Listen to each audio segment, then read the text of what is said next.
إذن هذا الشهر شهر رمضان الهدف منه أن نستمر بالتقوى وهذه الصفات الجميلة العظيمة بعد رمضان.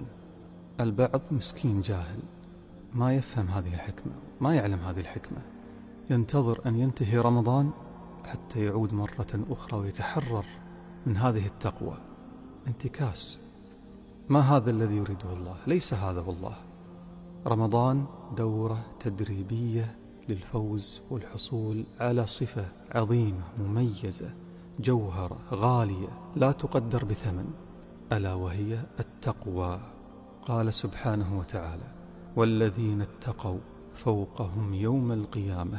وقال عز وجل: واتقوا الله واعلموا أنكم ملاقوه وبشر المؤمنين.